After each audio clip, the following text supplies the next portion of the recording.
Assalamualaikum warahmatullahi wabarakatuh. Kita kembali lagi dalam pembahasan video pembelajaran mata pelajaran PAI. Kali ini kita akan membahas tentang hakikat sholat dan zikir.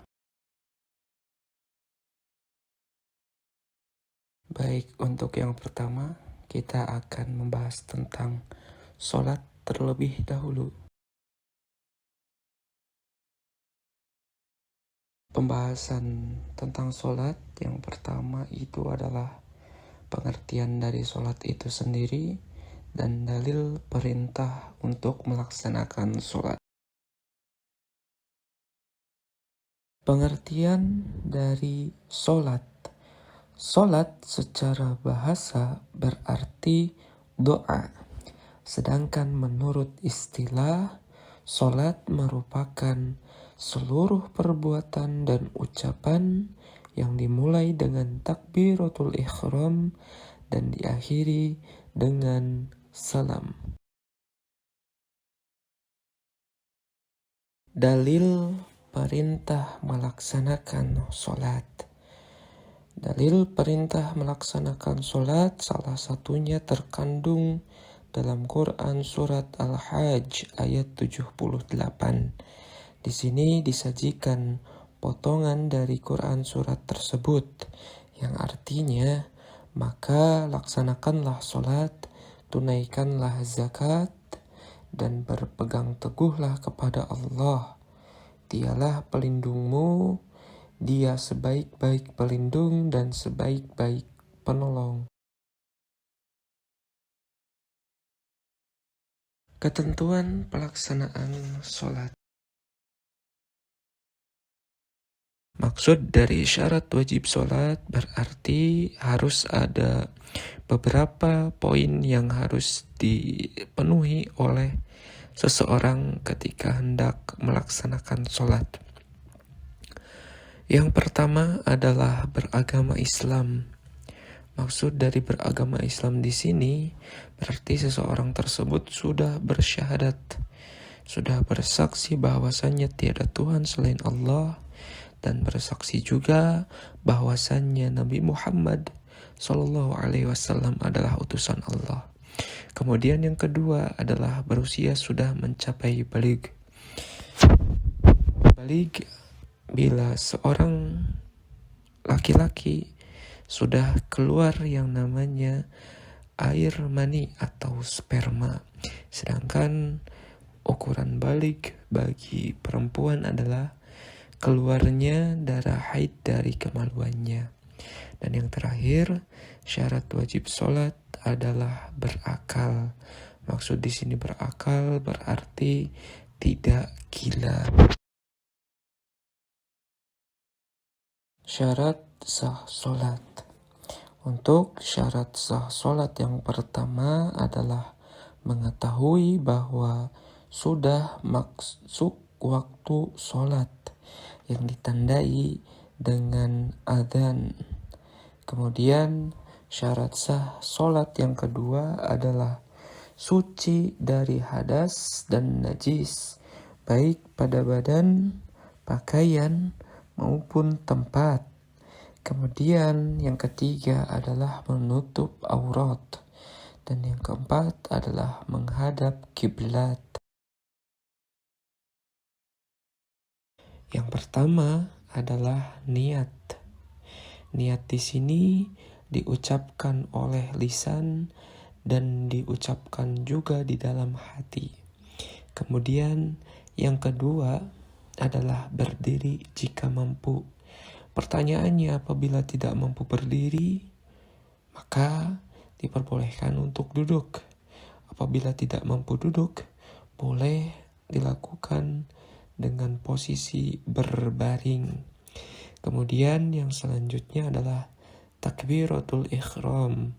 Takbiratul ihram adalah mengangkat kedua telapak tangan sejajar dengan bahu kita. Kemudian rukun sholat yang selanjutnya adalah membaca suratul Fatihah. Kemudian rukun sholat yang kelima adalah ruku dengan tumanina. Tumaninah di sini memiliki pengertian adalah berhenti sejenak. Kemudian yang selanjutnya adalah i'tidal dengan tumaninah. Untuk rukun sholat yang ketujuh adalah sujud dengan tumaninah. Rukun sholat yang kedelapan, duduk di antara dua sujud dengan tumaninah. Untuk rukun sholat yang kesembilan, duduk akhir pada tasyahud akhir. Kemudian yang selanjutnya adalah membaca tasyahud akhir. Yang ke-11 adalah membaca sholawat atas baginda Nabi Muhammad SAW. Dan rukun sholat yang ke-12 adalah membaca salam pertama menoleh ke sebelah kanan. Dan yang terakhir adalah tertib. Tertib di sini memiliki pengertian dilakukan secara berurutan. Untuk ketentuan sholat yang terakhir adalah hal-hal yang membatalkan sholat. Yang pertama adalah berbicara dengan sengaja. Jadi tidak boleh berbicara selain bacaan sholat. Kemudian yang kedua adalah banyak melakukan gerakan di luar sholat. Itu juga bisa membatalkan sholat kita.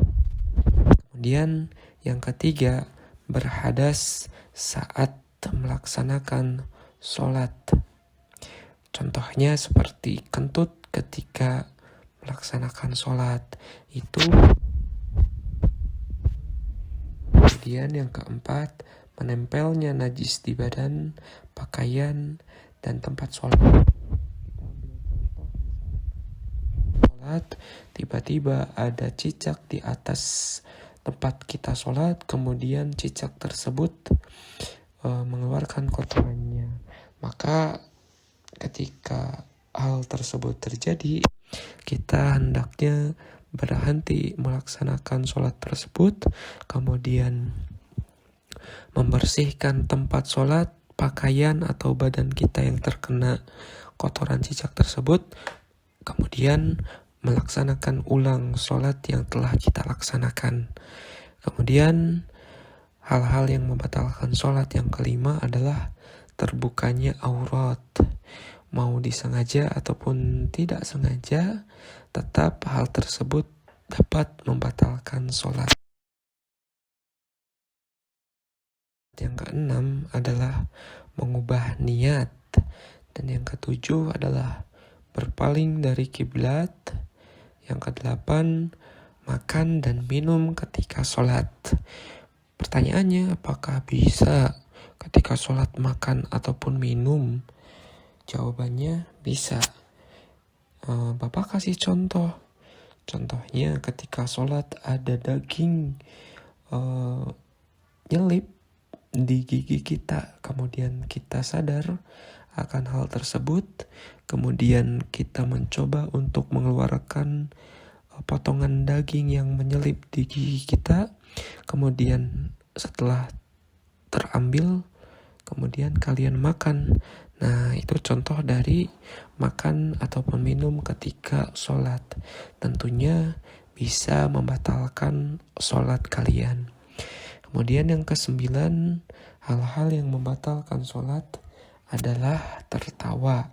Dan yang ke-10 adalah murtad. Murtad artinya adalah keluar dari Islam. Kita masuk ke materi tentang zikir. Pengertian zikir.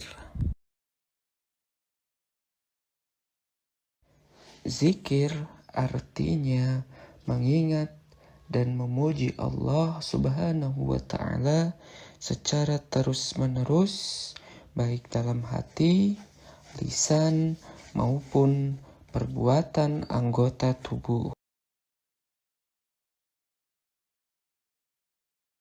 Bacaan zikir setelah sholat.